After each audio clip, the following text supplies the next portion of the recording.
어, 저 할머니가 누구야?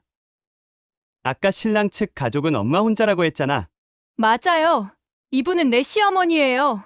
미정의 절규가 피로 연장 전체에 울려 퍼졌습니다. 하지만 저를 도와준 적이 단 한 번도 없었어요. 남편이 세상을 떠났을 때도, 제가 아이 하나 데리고 서울에 올라와서 죽을 것처럼 힘들게 살 때도, 미정아, 내가 널 도와주지 못한 건 사실이야. 가진 게 없었거든. 더 많은 사연을 듣고 싶으시다면 구독과 좋아요, 댓글 부탁드립니다. 충청도 깊숙한 시골 마을, 가을 햇살이 기울어가는 오후입니다. 70대 순자는 마당에 널린 고추를 뒤적이며 한숨을 내쉬었습니다. 빨갛게 익은 고추들이 햇볕에 말라가는 모습이 어쩐지 자신의 인생 같다는 생각이 들었죠. 또 하루가 가는구나.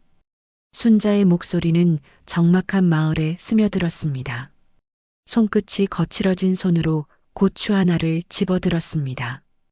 예전 같으면 이맘때쯤 며느리 미정이가 도와주곤 했는데 이제는 혼자서 모든 일을 해야 했습니다. 이웃집 김할머니네 굴뚝에서는 연기 한 줄기 피어오르지 않았습니다. 지난달에 요양원으로 가셨다고 했죠. 예전에 아이들 웃음소리가 가득했던 골목길은 이제 고요하기만 했습니다. 젊은 사람들은 모두 도시로 떠나고 남은 건 순자 같은 노인들 뿐이었습니다. 마당 한편에 놓인 낡은 우물을 바라봤습니다. 한때는 온 동네 사람들이 물을 길러왔던 그곳에서 이제는 개구리 소리만 들려왔습니다. 순자는 두레박을 천천히 돌려 물을 길어 올렸습니다. 팔목이 아팠지만 참았습니다. 이 정도 일도 못한다면 정말 쓸모없는 늙은이가 되는 것 같았거든요.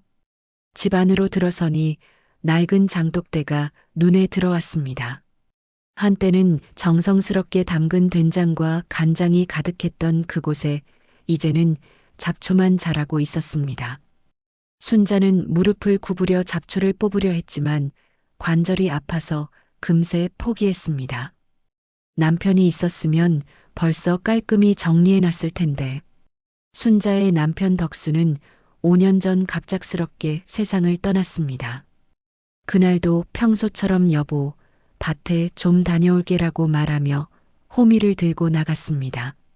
점심때가 되어도 돌아오지 않아 이상하다 싶어 밭으로 나가봤더니 고구마 이랑 사이에 쓰러져 있었죠.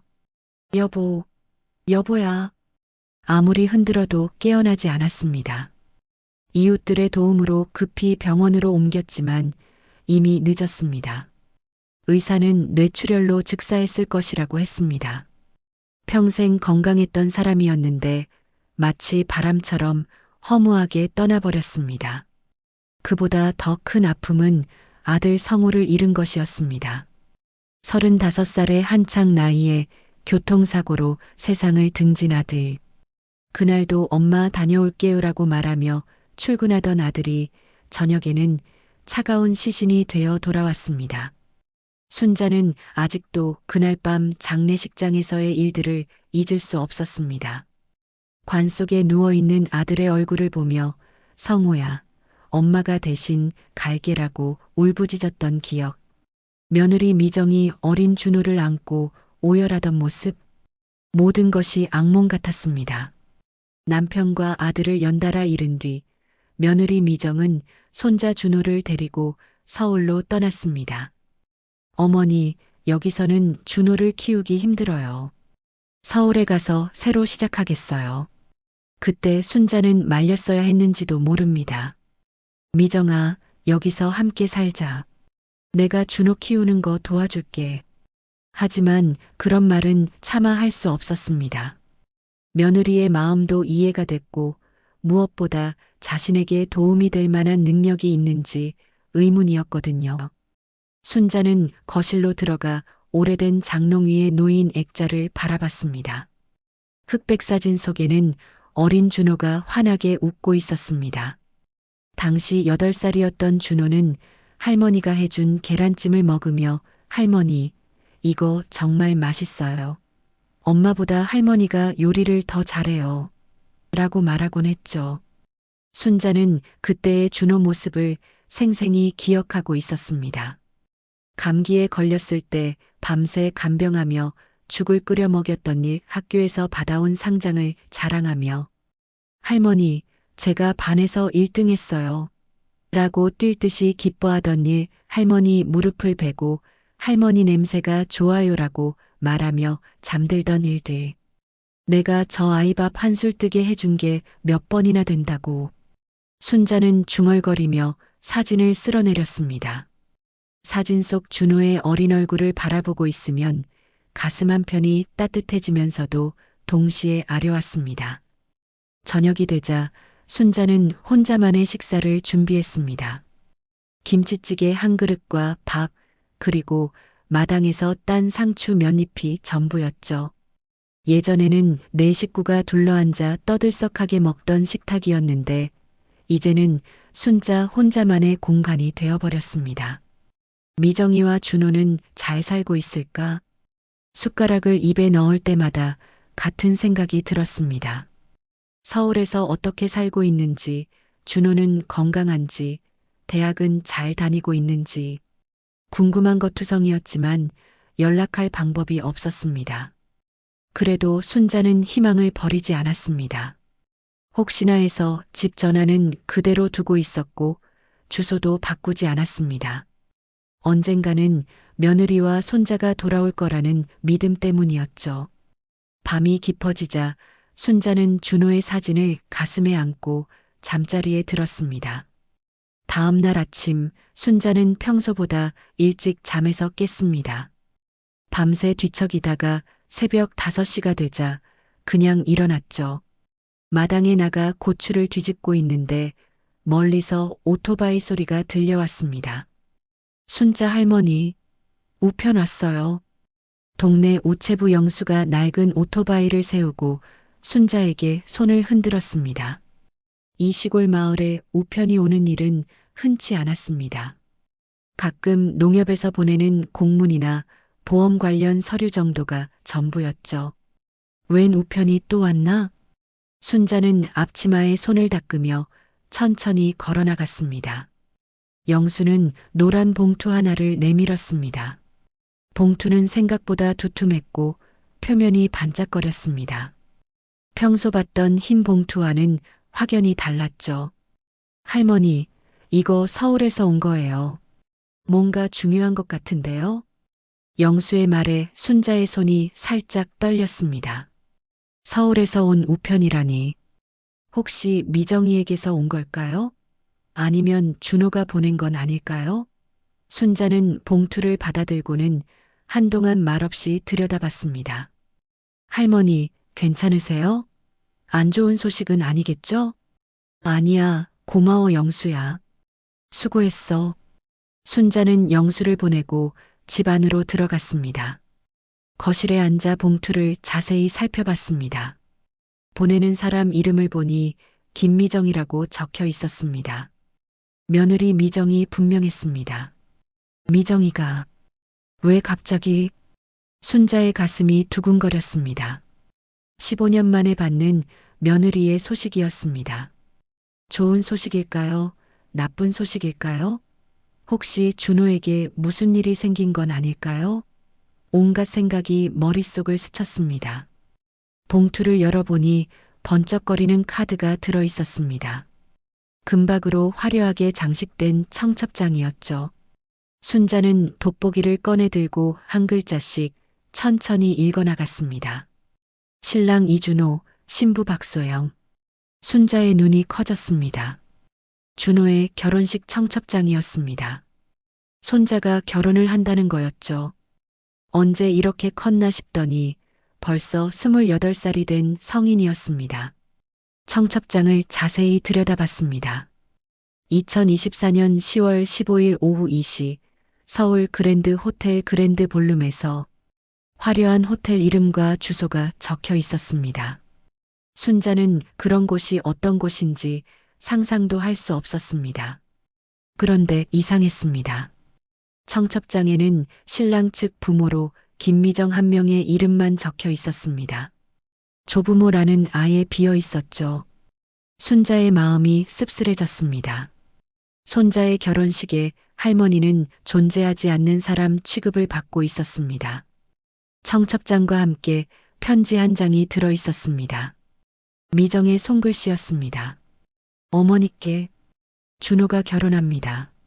좋은 사람 만나서 행복하게 살겠다고 합니다. 그동안 안부 인사드리지 못해 송구합니다. 준호 결혼식에 오실지는 어머니 뜻에 맡기겠습니다. 김미정 드림.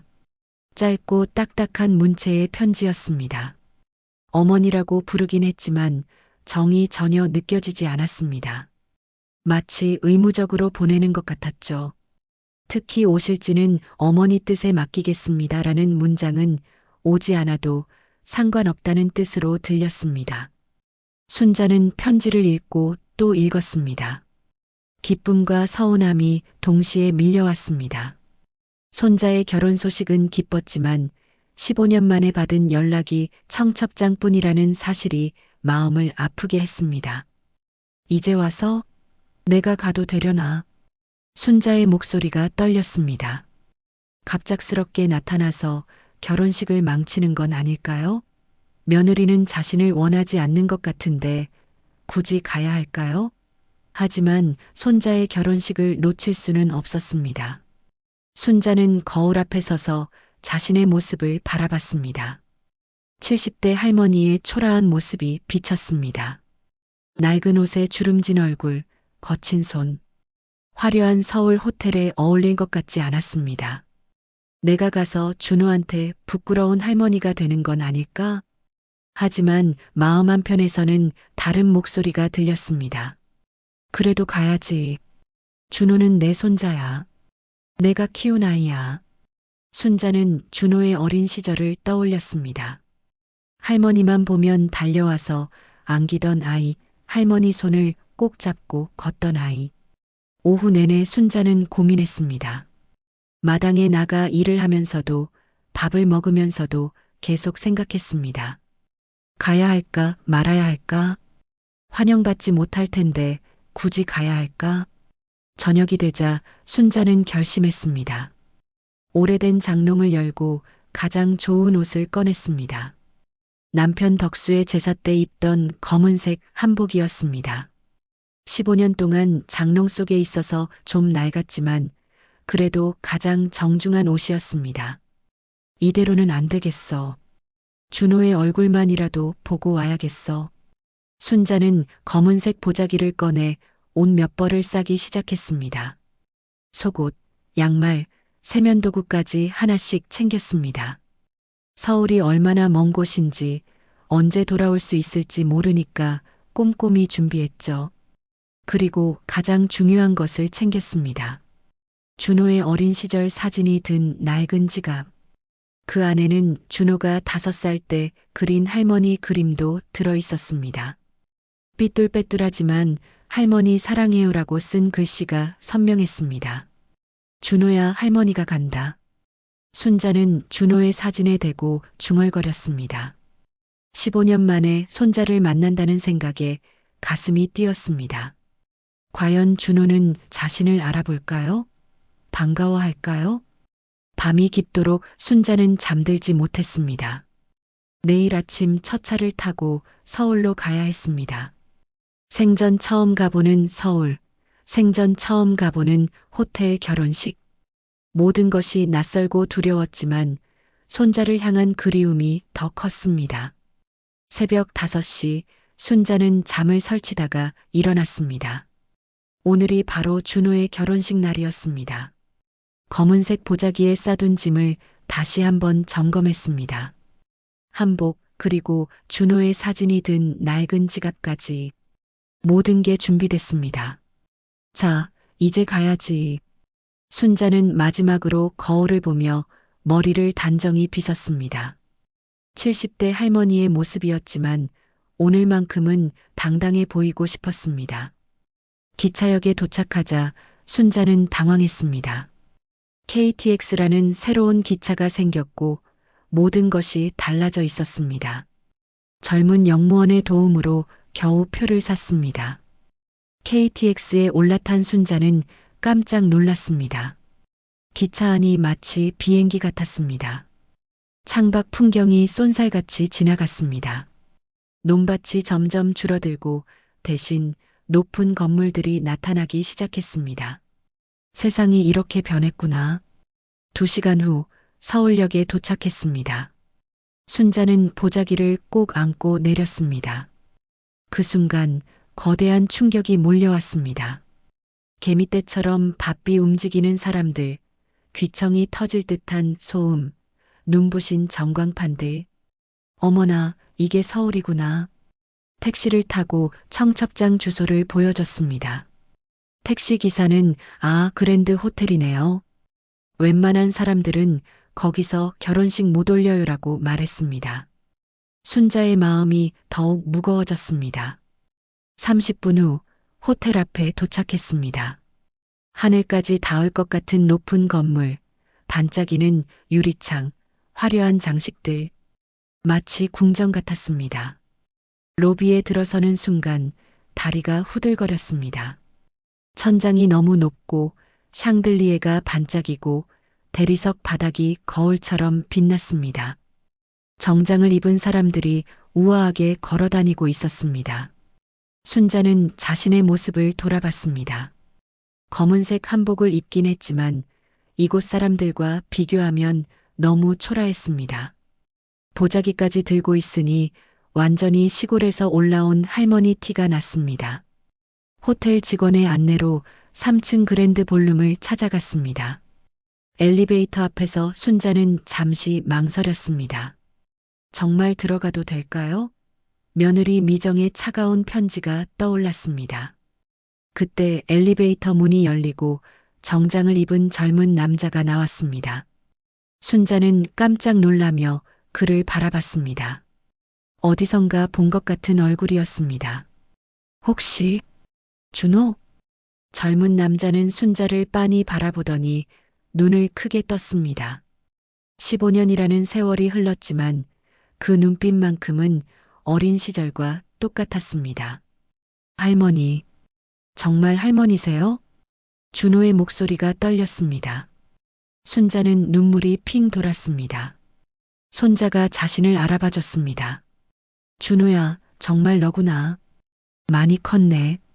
순자가 준호에게 다가가려는 순간 뒤에서 차가운 목소리가 들려왔습니다.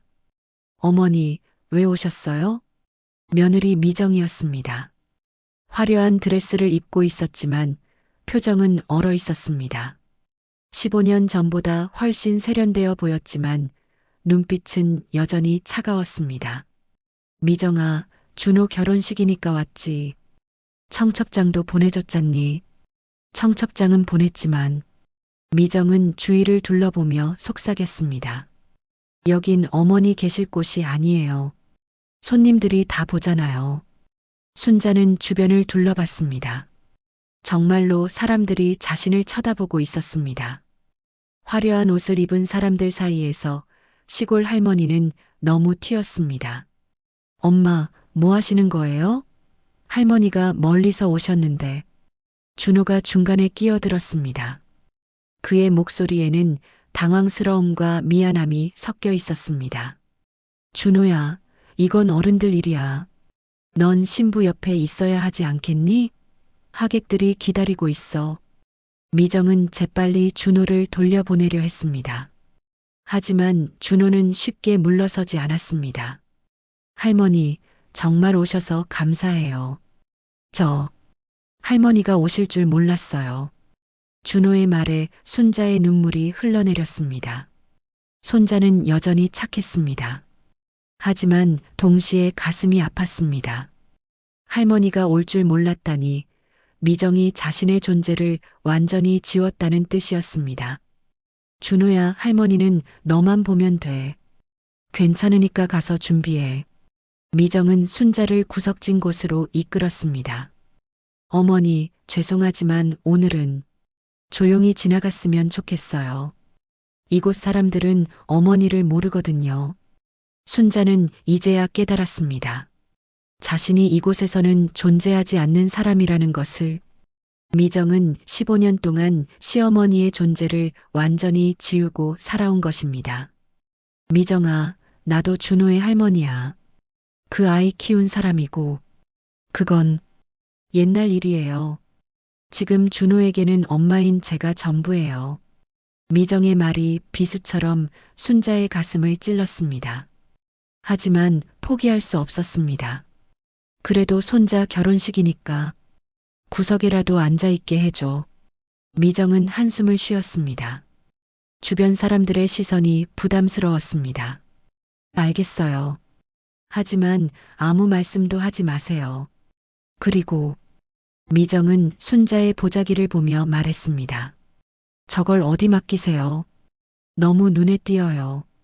순자는 고개를 끄덕였습니다. 이 정도라도 감사했습니다. 손자의 결혼식을 볼 수 있다는 것만으로도 충분했습니다. 결혼식장 문이 열리고 화려한 장식이 눈에 들어왔습니다. 순자는 가장 뒤쪽 구석자리에 조용히 앉았습니다. 15년 만에 보는 손자의 가장 중요한 날이 시작되고 있었습니다. 결혼식이 시작됐습니다. 순자는 가장 뒤쪽 구석자리에서 조용히 앉아 있었습니다. 웅장한 음악이 울려 퍼지고 화려한 꽃장식 사이로 신랑 준호가 입장했습니다. 순자의 눈에 눈물이 맺혔습니다. 턱시도를 입고 당당하게 걸어오는 준호의 모습이 너무나 멋있었습니다. 어린 시절 할머니 품에서 잠들던 그 아이가 이제 어른이 되어 결혼을 하다니 세월이 이렇게 빨리 흐르는 줄 몰랐습니다. 많이 컸구나, 우리 준호가. 순자는 가슴 한편이 뿌듯하면서도 서운했습니다. 준호의 성장 과정을 곁에서 지켜보지 못한 15년이 한스러웠습니다. 첫 번째 생일부터 20번째 생일까지, 입학식부터 졸업식까지 모든 소중한 순간들을 놓쳐버렸습니다. 신부 소영이 입장했습니다. 새하얀 웨딩드레스를 입고 걸어오는 모습이 공주 같았습니다. 준호는 신부를 보며 환하게 웃었습니다. 순자는 그 웃음을 보며 마음이 따뜻해졌습니다. 손자가 행복해 보였거든요. 그런데 이상했습니다. 신랑 측 가족석을 보니 미정 혼자만 앉아 있었습니다. 좁은 모석은 텅 비어 있었죠. 순자는 자신이 그 자리에 앉아야 할 사람이라는 걸 알고 있었지만 감히 나서지 못했습니다. 결혼식이 진행되는 동안 순자는 몰래 눈물을 훔쳤습니다. 기쁜 눈물과 서운한 눈물이 뒤섞였습니다. 손자의 결혼식을 보고 있지만 마치 남의 일을 보는 것 같았습니다. 사랑하는 두 사람이 부부의 연을 맺습니다. 주례자의 말과 함께 준호와 소영이 서로에게 반지를 끼워줬습니다. 그 순간 하객들이 박수를 쳤습니다. 순자도 조용히 박수를 쳤지만 가슴 한편이 아려왔습니다.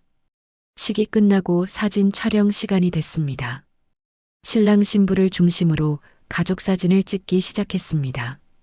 사진사가 큰 소리로 외쳤습니다. 신랑 측 가족분들, 이쪽으로 나와주세요. 미정이 혼자 나왔습니다. 사진사는 의아한 표를 지었습니다. 조부모님은 안 계신가요? 네, 안 계세요. 미정의 대답에 순자의 가슴이 철렁했습니다. 자신은 있는데도 없다고 말하다니. 순자는 자리에서 일어나려 했지만 미정의 차가운 눈빛을 보고 다시 앉았습니다. 그런데 그 순간 준호가 주변을 둘러봤습니다. 마치 누군가를 찾는 것 같았습니다. 준호의 눈이 구석자리의 순자와 마주쳤습니다. 잠깐만요. 준호가 갑자기 큰 소리를 쳤습니다. 하객들이 모두 준호를 바라봤습니다. 준호는 순자 쪽으로 걸어왔습니다. 할머니, 여기 계셨구나. 왜 저기 혼자 앉아 계세요? 순자는 당황했습니다. 아니야, 준호야. 괜찮아. 내가 사진 찍어. 안 돼요. 할머니도 같이 찍으셔야죠. 준호는 순자의 손을 잡고 사진 촬영 장소로 이끌었습니다. 하객들이 웅성거리기 시작했습니다. 미정의 얼굴은 창백해졌습니다. 준호야, 뭐 하는 거야? 미정이 다급하게 다가왔습니다. 하지만 준호는 단호했습니다. 엄마, 할머니는 우리 가족이에요. 가족 사진에 당연히 들어가셔야죠. 하지만 할머니 맞으시죠? 준호가 순자를 바라보며 물었습니다. 순자는 고개를 끄덕였습니다. 15년이 흘렀지만 손자는 자신을 할머니로 받아들이고 있었습니다. 사진사도 상황을 파악했습니다. 아, 그럼 할머님도 함께 찍으시죠. 가족 사진이니까요. 미정은 어쩔 수 없이 동의할 수밖에 없었습니다. 하객들이 모두 지켜보고 있는 상황에서 반대할 수는 없었거든요. 사진을 찍을 때 순자는 떨렸습니다. 준호 옆에 선이 꿈 같았습니다. 15년 만에 손자와 함께 사진을 찍다니. 사진사가 하나, 둘, 셋 하고 셔터를 눌렀습니다.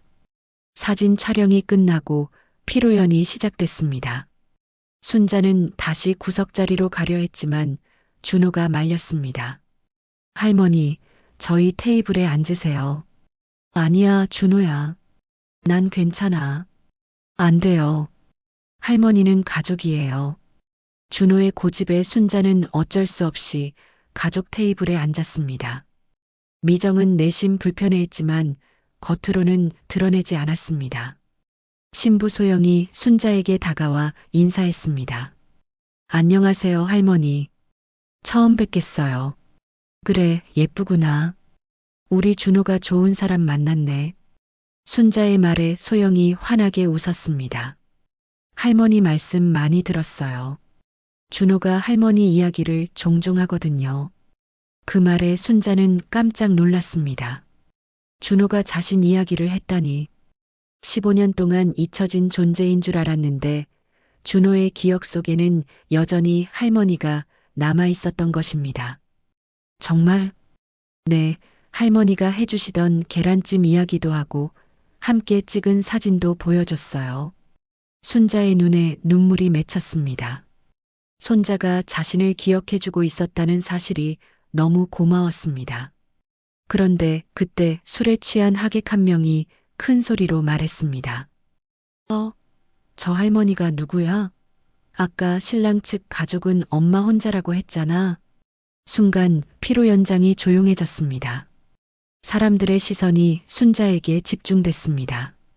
순자는 얼굴이 빨개졌습니다. 준호가 일어섰습니다. 할머니는 제 친할머니세요. 그럼 왜 아까는? 하객의 질문에 미정의 얼굴이 더욱 창백해졌습니다. 상황이 점점 복잡해지고 있었습니다. 피로 연장의 공기가 얼어붙었습니다. 술에 취한 하객의 질문에 모든 사람들의 시선이 순자와 미정에게 집중됐습니다. 준호는 당황한 채로 서 있었고 신부 소영도 상황을 파악하지 못하고 있었습니다. 그럼 왜 아까는 가족이 없다고 했지? 술 취한 하객이 다시 물었습니다. 그는 미정의 회사 동료였는데 평소에도 입이 가벼운 사람이었습니다. 미정은 얼굴이 새하얗게 질렸습니다. 주변 사람들이 수군거리기 시작했습니다. 저 할머니가 누구지? 왜 처음에는 없다고 했을까? 뭔가 이상한데? 순자는 자리에서 일어나려 했습니다. 자신 때문에 준호의 결혼식이 엉망이 되는 것 같아서 견딜 수 없었습니다. 미안해, 준호야. 할머니가 가서. 그런데 그때 또 다른 하객이 큰 소리로 말했습니다. 아, 나 저 할머니 아는 것 같은데. 미정 씨, 당신 시어머니 아니야? 그는 미정의 옛 동네에서 함께 살았던 사람이었습니다. 순자를 알아본 것이죠. 맞아. 충청도에서 올라온 그 시어머니 맞네. 그런데 왜 지금까지 모른 채 했지? 순간 피로 연장이 술렁거리기 시작했습니다. 사람들의 호기심 어린 시선이 미정에게 쏠렸습니다. 미정은 진퇴양난에 빠졌습니다. 준호가 어머니를 바라봤습니다. 엄마, 이게 무슨 말이에요? 할머니를 왜 모른다고 하셨어요? 미정은 더 이상 숨길 수 없다는 것을 깨달았습니다. 주변의 시선들이 너무 부담스러웠습니다. 결국 그녀는 폭발했습니다. 맞아요. 이분은 내 시어머니예요. 미정의 목소리가 피로 연장 전체에 울려 퍼졌습니다. 사람들이 숨죽이며 들었습니다. 하지만 저를 도와준 적이 단 한 번도 없었어요. 남편이 세상을 떠났을 때도 제가 아이 하나 데리고 서울에 올라와서 죽을 것처럼 힘들게 살 때도 미정의 목소리는 점점 높아졌습니다. 15년 동안 쌓여있던 감정들이 한꺼번에 터져 나왔습니다. 저는 혼자서 모든 걸 감당했어요. 아이 키우고 돈 벌고 이 자리까지 만들어냈어요. 그런데 이제 와서 할머니 행세를 하겠다고요? 순자의 얼굴은 창백해졌습니다. 미정의 말들이 화살처럼 가슴을 찔렀습니다. 하객들은 충격을 받은 채로 이 상황을 지켜보고 있었습니다. 준호가 중간에 끼어들었습니다. 엄마, 그만하세요. 여기는 결혼식장이에요. 아니야, 준호야. 너도 알아야 해. 미정은 준호를 향해 돌아섰습니다. 그녀의 눈에는 눈물이 맺혀 있었습니다. 할머니가 우리를 얼마나 외면했는지 너는 몰라. 내 아빠가 죽고 나서 한 번도 안부 전화 하나 안 했어. 우리가 어떻게 사는지 궁금해하지도 않았어. 순자는 미정의 말을 듣고 있을 수 없었습니다. 조용히 입을 열었습니다. 미정아, 뭐라고 하실 거예요? 변명하실 건가요? 미정은 순자를 노려봤습니다. 15년 동안 억눌렀던 분노가 폭발하고 있었습니다. 순자는 깊은 숨을 들이마셨습니다. 이제는 진실을 말해야 할 때였습니다. 미정아, 내가 널 도와주지 못한 건 사실이야. 순자의 목소리는 떨렸지만 또렷했습니다. 피로 연장이 조용해졌습니다. 하지만 도와주지 못한 건 내가 가진 게 없었기 때문이야. 시골 할머니가 서울살이하는 며느리한테 뭘 도와줄 수 있겠어? 순자는 눈물을 흘리며 이어 말했습니다. 그리고 내가 원망할까봐 무서웠어. 감히 서울에 찾아가지도 못했지. 전화하면 귀찮아할까봐, 부담스러워할까봐. 미정은 순자의 말을 들으며 흔들렸습니다. 시어머니도 나름대로 힘들었다는 것을 처음 깨달았습니다. 하지만 준호만큼은 달랐어. 순자는 준호를 바라봤습니다. 준호는 내 피부치야. 내가 직접 키웠던 아이고. 마지막으로 얼굴 한번 보고 싶었어. 그게 내 전부였어. 순자의 솔직한 고백에 피로 연장은 숨죽일 정도로 조용해졌습니다. 몇몇 하객들의 눈에도 눈물이 맺혔습니다. 준호는 두 여자를 번갈아 보며 깊은 숨을 들이마셨습니다. 그리고 결심한 듯 말했습니다. 엄마, 할머니. 준호의 목소리는 단호했습니다. 저는 두 분 다 제 가족이라고 생각해요. 미정이 준호를 바라봤습니다. 준호야, 엄마가 저를 키우기 위해 얼마나 힘들었는지 압니다. 정말 고생 많으셨어요. 준호는 어머니에게 고개를 숙였습니다. 하지만 할머니도 제가 기억하는 할머니예요. 아프면 밤새 간병해 주시고 맛있는 밥 해주시던 할머니. 준호는 순자를 바라봤습니다. 15년이 흘렀어도 그 기억은 변하지 않아요. 할머니는 제 가족이에요. 미정은 준호의 말을 들으며 복잡한 표정을 지었습니다. 분노와 서운함, 그리고 이해하고 싶은 마음이 뒤섞였습니다. 준호야, 하지만 엄마, 오늘은 제 결혼식이에요. 가족이 모두 모인 날이고요.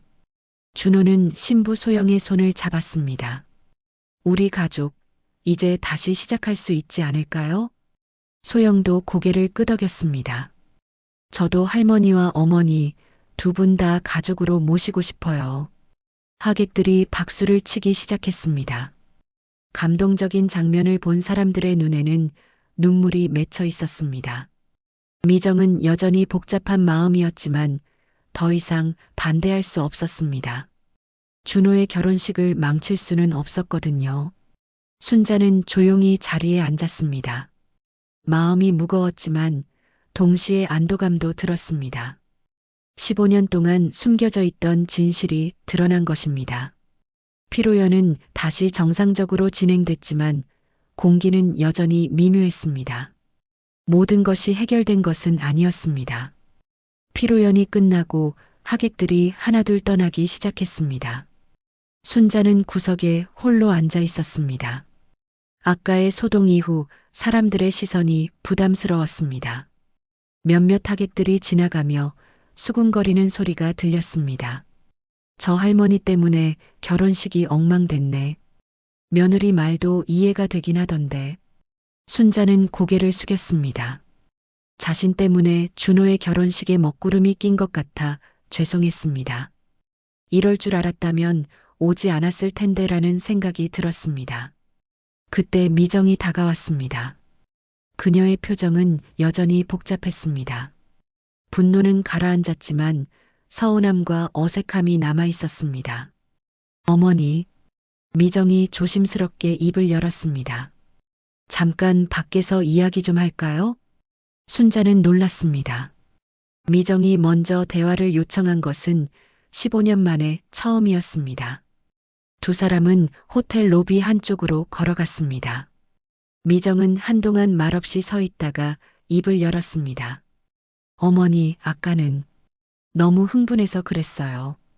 순자는 미정을 바라봤습니다. 며느리의 얼굴에는 피곤함이 역력했습니다. 미정아, 괜찮아. 내 마음 이해해. 정말요? 미정의 목소리가 떨렸습니다. 15년 동안 쌓인 감정들이 한꺼번에 터져나온 후였습니다. 어머니도 힘드셨겠죠. 남편 잃고 아들 잃고. 순자는 고개를 끄덕였습니다. 그때 나도 살아남기가 벅찼어. 너한테 도움이 되지 못해서 미안했지.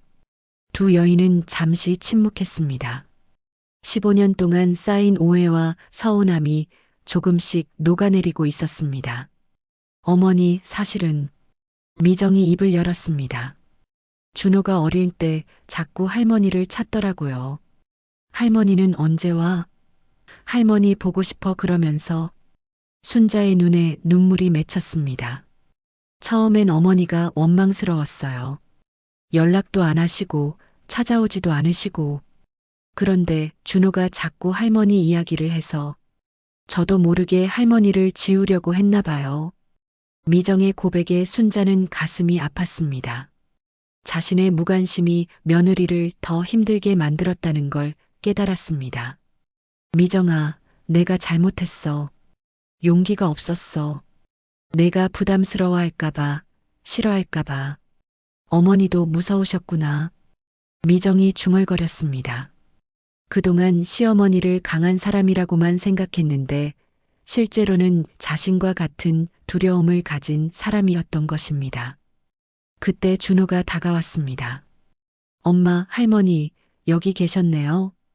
두 여인은 재빨리 눈물을 닦았습니다. 할머니, 저희 집에 가시죠. 오늘은 함께 계셔야죠. 준호의 말에 순자는 당황했습니다. 아니야, 준호야. 나는 호텔에서. 안 돼요, 할머니. 15년 만에 만났는데 하루만 계시고 가시면 안 돼요. 미정도 고개를 끄덕였습니다.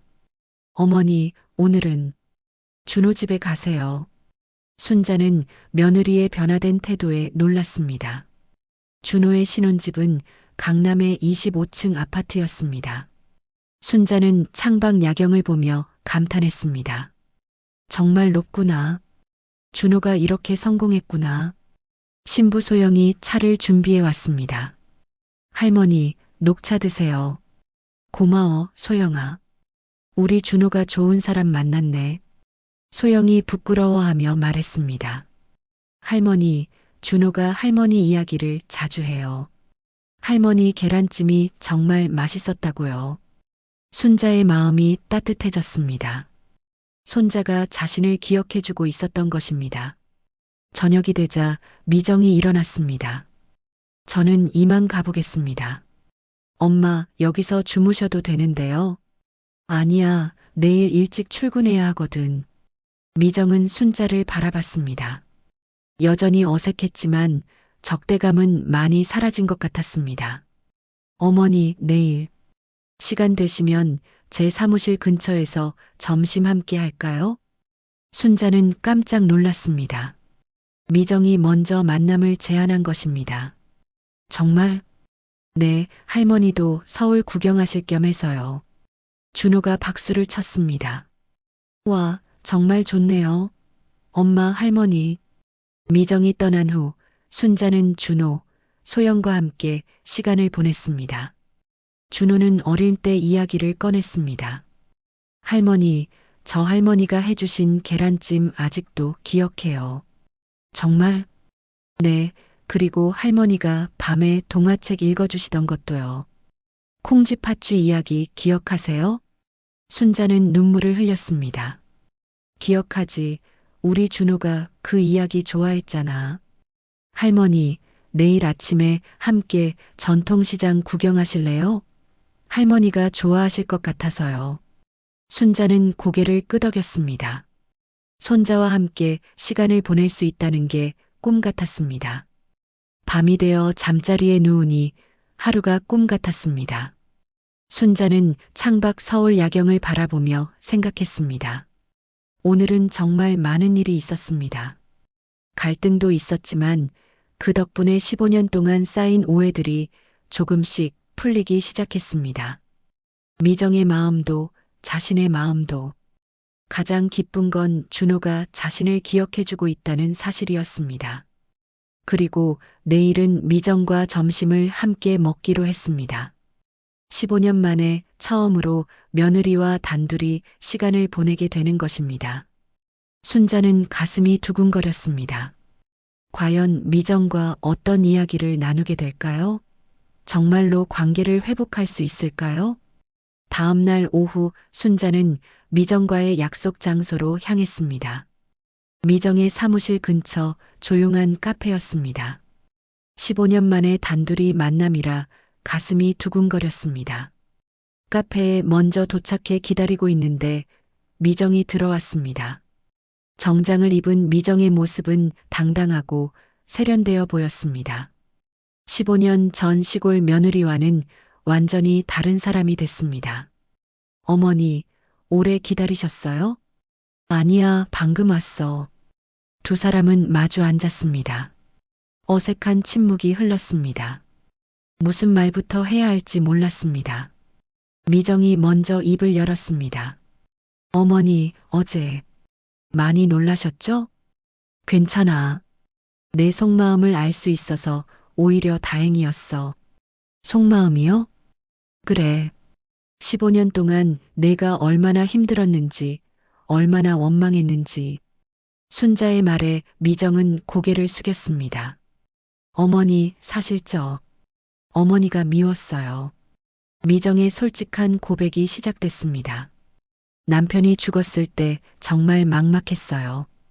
8살 아이 하나 데리고 어떻게 살아야 할지 모르겠더라고요. 미정의 목소리가 떨렸습니다. 그때 어머니가 한 번만 연락을 주셨어도 괜찮니?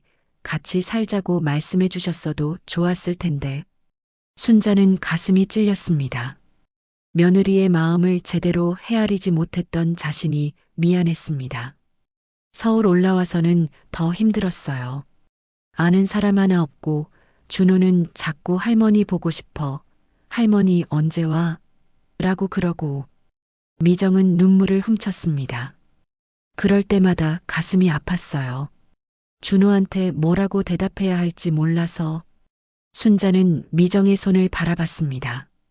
거칠어진 손이 15년간의 고생을 말해주고 있었습니다.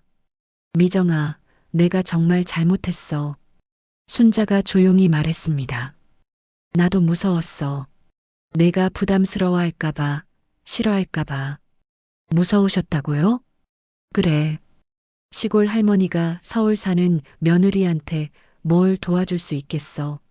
오히려 짐만 될 것 같았어. 미정은 순자를 바라봤습니다. 그동안 시어머니를 강하고 냉정한 사람이라고만 생각했는데 실제로는 자신과 같은 두려움을 가진 사람이었던 것입니다. 어머니도 외로우셨구나. 그래. 남편 잃고 아들 잃고 너희까지 떠나니까 정말 혼자가 됐어. 순자의 목소리가 떨렸습니다. 그래도 참았어. 내가 새로운 삶을 사는데 방해하고 싶지 않았거든. 미정은 이제야 시어머니의 진심을 알 것 같았습니다. 15년 동안 원망만 했는데 시어머니도 나름대로 배려하고 있었던 것입니다. 어머니, 저도 잘못했어요. 어머니 마음도 생각해 봤어야 했는데. 아니야, 미정아. 내가 잘못한 게 아니야. 순자는 고개를 저었습니다. 엄마 노릇하느라 얼마나 힘들었겠어. 준호 이렇게 훌륭하게 키워줘서 고마워. 미정은 이 말을 듣고 울음을 터뜨렸습니다. 15년 동안 아무도 자신의 노고를 인정해주지 않았는데 시어머니가 처음으로 고마움을 표현한 것이었습니다. 어머니, 정말 힘들었어요. 준호 혼자 키우는 게. 그래, 고생 많았어. 정말 대단한 엄마야. 두 여인은 한동안 말없이 눈물을 흘렸습니다. 15년 동안 쌓인 오해와 원망이 조금씩 녹아내리고 있었습니다. 어머니, 그런데 이제 어떻게 해야 할까요? 미정이 조심스럽게 물었습니다. 천천히 하자. 하루아침에 될 건 아니니까. 순자는 미정의 손을 잡았습니다. 그래도 시작은 했잖아. 어제 준호 결혼식에서. 맞아요. 준호가 정말 기뻐했어요. 할머니 오신 거. 미정이 고개를 끄덕였습니다. 어머니, 가끔 준호 집에 오세요. 저도 주말마다 가거든요. 정말? 네, 그리고 명절 때도 함께해요. 준호가 좋아할 거예요. 순자는 가슴이 벅찼습니다. 15년 만에 다시 가족이 될 수 있다는 희망이 보였습니다. 미정아, 그럼 내가 가끔 음식해서 가져갈게. 준호 좋아하는 거. 좋아요. 준호가 어머니 계란찜 정말 그리워했거든요. 두 사람은 서로를 바라보며 미소를 지었습니다. 완전히 화해한 건 아니었지만 적어도 새로운 시작의 첫걸음은 뗀 것이었습니다. 카페를 나서며 미정이 말했습니다. 어머니, 내일 기차 타고 내려가실 거죠? 그래야지. 집에 혼자 둘 수도 없고. 그럼 다음 달에 저희가 인사드리러 내려갈게요. 준호랑 소영이랑 함께요. 순자는 깜짝 놀랐습니다. 정말? 네, 새댁 인사도 드려야 하고 어머니 댁도 구경하고 싶어요. 순자의 눈에 기쁨의 눈물이 맺혔습니다. 15년 만에 며느리가 시골집을 찾아오겠다고 하다니. 미정아, 정말 고마워. 할머니가 맛있는 거 많이 해줄게. 어머니, 그때까지 건강하셔야 해요. 그럼 손자 며느리 보려면 건강해야지. 두 사람은 헤어지며 서로에게 인사했습니다. 15년의 벽이 완전히 무너진 건 아니었지만 적어도 문은 열렸습니다. 순자는 돌아가는 길에 생각했습니다. 어제까지만 해도 절망적이었는데 이제는 희망이 보였습니다. 가족이 다시 하나가 될 수 있다는 희망 말입니다. 한 달 후, 순자는 아침 일찍 일어나 부엌에서 분주히 움직이고 있었습니다. 오늘은 미정과 준호, 소영이 시골집에 내려오는 날이었습니다. 15년 만에 가족이 모두 모이는 특별한 날이었죠. 된장찌개도 끓이고 계란찜도 만들고 순자는 혼자 중얼거리며 요리 준비에 한창이었습니다. 준호가 좋아했던 음식들을 하나하나 준비하고 있었습니다. 김치전, 나물 반찬, 그리고 특별히 닭백숙까지. 마당에는 고추가 빨갛게 익어가고 있었습니다. 한 달 전과는 달리 잡초로 뒤덮였던 장독대도 깔끔하게 정리되어 있었습니다. 오후 2시쯤 멀리서 차 소리가 들렸습니다. 순자는 마당으로 뛰어나갔습니다. 검은색 승용차에서 준호가 먼저 내렸습니다. 할머니, 준호야, 잘 왔구나. 이어서 소영이 내렸습니다. 예쁜 원피스를 입고 손에는 선물 보따리까지 들고 있었습니다. 할머니, 안녕하세요. 선물 가져왔어요. 마지막으로 미정이 내렸습니다. 순자와 미정은 잠시 서로를 바라봤습니다. 한 달 전 카페에서의 대화가 떠올랐습니다. 어머니, 잘 계셨어요? 그래, 미정아. 너희 오기로 해서 집 정리하느라 바빴어. 집 안으로 들어서자 준호가 감탄했습니다. 와, 할머니 집이 이렇게 깔끔했나? 정말 예쁘네요. 소영이 거실을 둘러보며 말했습니다. 정말 따뜻한 느낌이에요. 준호 어릴 때 사진도 많고, 순자가 정성스럽게 준비한 음식들이 식탁에 올라왔습니다. 준호는 계란찜을 보자마자 눈이 반짝였습니다. 할머니, 계란찜이다. 정말 오랜만이에요. 한 숟가락 떠먹고는 눈을 감았습니다. 역시 할머니 계란찜이 최고예요. 이 맛이에요. 미정은 된장찌개를 한 숟가락 떠먹고는 잠시 멈췄습니다. 30년 전 신혼 시절에 그 맛 그대로였습니다. 어머니, 된장이 그때 그 맛이네요. 그럼 같은 된장이거든. 30년 된 우리 된장이야. 미정의 눈에 눈물이 맺혔습니다. 결혼 초기에 매일 먹었던 그 맛이었습니다. 식사를 마치고 가족들이 마당으로 나갔습니다. 준호는 어린 시절 뛰어놀던 곳들을 소영에게 보여줬습니다. 여기서 제가 개구리 잡으려고 했던 거 기억하세요, 할머니? 그럼 기억하지. 그때 넘어져서 무릎 까져서 울었잖아. 소영이 웃으며 말했습니다. 준호 어릴 때 정말 귀여웠을 것 같아요. 그때 미정이 순자에게 다가왔습니다. 어머니, 잠깐 이야기 좀 할까요? 두 사람은 마당 평상에 앉았습니다. 어머니, 한 달 동안 생각을 많이 했어요. 미정이 진지하게 말했습니다. 이제는 정말 가족이 되고 싶어요. 준호를 위해서라도. 순자는 미정의 손을 잡았습니다. 나도 그래, 미정아. 이제라도 제대로 된 시어머니가 되고 싶어. 어머니, 그럼 이번 추석에는 함께 지내실래요? 준호네 집에서. 추석에? 네, 가족이 함께하는 첫 번째 명절로 만들어요. 순자는 가슴이 벅찼습니다. 15년 만에 가족과 함께하는 명절이라니. 저녁이 되자 준호가 말했습니다. 할머니, 저희 오늘 여기서 자고 갈게요. 정말? 네, 할머니 집에서 자는 게 오랜만이라서요. 그날 밤 온 가족이 거실에 모여 앉아 이야기꽃을 피웠습니다. 15년 동안 나누지 못했던 이야기들이 쏟아져 나왔습니다. 할머니, 제가 대학교 다닐 때 정말 할머니 보고 싶었어요. 그래, 왜? 혼자 자취하면서 라면만 먹을 때마다 할머니 밥 생각났거든요.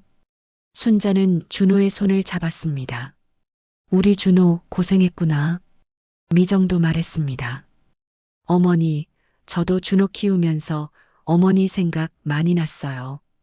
아이가 아플 때마다 어머니라면 어떻게 하셨을까 싶어서. 미정아, 이제는 정말 함께 했으면 좋겠어요. 저도 나이 들어가는데 혼자는 외로워요. 순자의 눈에 눈물이 흘렀습니다. 며느리도 자신과 같은 외로움을 느끼고 있었던 것입니다. 다음 날 아침 가족들이 떠날 준비를 하고 있을 때 순자는 큰 보자기를 준비했습니다. 이게 뭐예요, 할머니? 김치하고 된장, 그리고 마당에서 딴 채소들이야. 가져가. 준호는 감동했습니다. 할머니, 정말 고마워요. 작별 인사를 나누는 순간 미정이 순자를 꼭 안았습니다. 15년 만에 처음으로 포옹한 것이었습니다. 어머니, 몸 건강하세요. 곧 다시 올게요. 그래, 미정아. 고마워. 준호도 할머니를 꼭 안았습니다. 할머니 사랑해요. 자주 올게요. 차가 떠나고 나서 순자는 홀로 마당에 서 있었습니다. 하지만 이제는 외롭지 않았습니다. 텅 빈 집이었지만 가족의 웃음소리가 아직 남아있는 것 같았습니다. 순자는 준호의 어린 시절 사진을 바라보며 중얼거렸습니다. 버려졌다고만 생각했는데 아직도 내가 설 자리가 있구나. 마당에는 가을바람이 불어왔습니다. 고추가 빨갛게 익어가고 장독대는 깔끔하게 정리되어 있었습니다. 무엇보다 순자의 마음에는 따뜻한 희망이 자라고 있었습니다. 이제 진짜 가족이 시작되는 거였습니다. 15년의 공백이 있었지만 사랑은 여전히 남아 있었습니다. 그리고 그 사랑이 다시 이들을 하나로 묶어주었습니다. 순자는 내일부터 준호를 위해 더 맛있는 음식을 연구해 봐야겠다고 생각했습니다. 며느리 소영을 위해서도, 그리고 미정과의 관계를 더 좋게 만들어가기 위해서도 가족이라는 건 이런 거였습니다. 떨어져 있어도 마음은 연결되어 있고 다시 만나면 예전처럼 따뜻해지는 것. 순자는 비로소 그 의미를 깨달았습니다. 더 많은 사연을 듣고 싶으시다면 구독과 좋아요, 댓글 부탁드립니다.